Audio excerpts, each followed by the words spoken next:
Hey everyone, my name is Adam. I'm here today to show you how to set up for basic relaxation pose or Shavasana. You'll need a blanket and a bolster, maybe a block. I want to show you first a couple features on the vertebral column that will illustrate why I would like you to set up for Shavasana in this manner.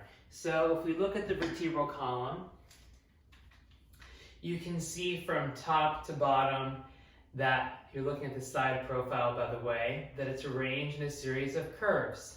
So here we have the cervical spine, which is in yellow, the thoracic spine, which is in orange, and the lumbar spine, which is in red. At the base of the vertebral column, we have what's in blue is the sacrum, and then the coccyx, the tailbone. So what I want you to see is that the yellow has a slight concavity. If we're looking at the spine from the back, we're looking at someone's back with X-ray vision, so it's the posterior view. The cervical spine has a slight concavity to it. If we look down to the orange, the thoracic spine has a slight convexity. And then if we look down the lumbar spine, it has a slight concavity. You'll notice too in the sacrum and the coccyx, there's a slight convexity. And the convex curves are what's called primary curves. Those are curves that we develop with.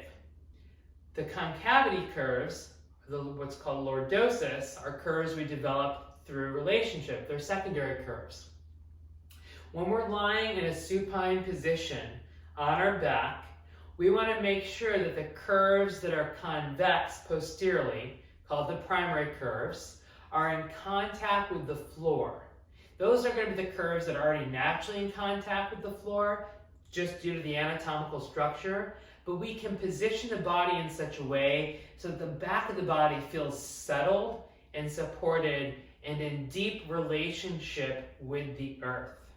That allows gravity to settle, and the more we can yield to gravity, the more effortlessly we can relax.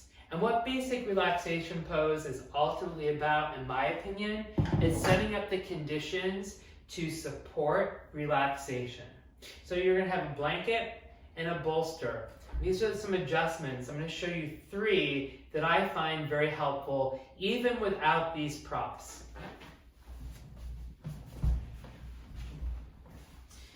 So I have the back of my knees supported. And I have a rectangular hugger mugger bolster that supports the back of my knees.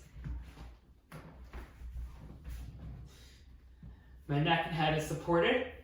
So the blanket comes from just at the underneath the shoulders where the upper trapezius is and supports the root of my neck.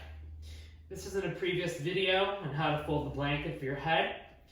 Here are the 3 adjustments. Adjustment number 1. I lengthen my low back, not by tucking, but by moving and tractioning my pelvis away from my ribs. So I'm kind of lifting up and I'm lengthening my pelvis towards the bolster so I feel the back of the body settle. That was adjustment 1. Number 2, I lift up, looking to my navel, using my arms to cradle my head. I lengthen side to side, and what I'm trying to achieve is to spread and open the back of the ribs so that the thoracic spine is in contact with the floor. The last adjustment, adjustment 3, is I adjust the head and the neck. Now, I'm going to throw in a bonus. Number 4, heels. I lengthen through the heels. Heels are also a primary curve. We want them to be in contact with the earth.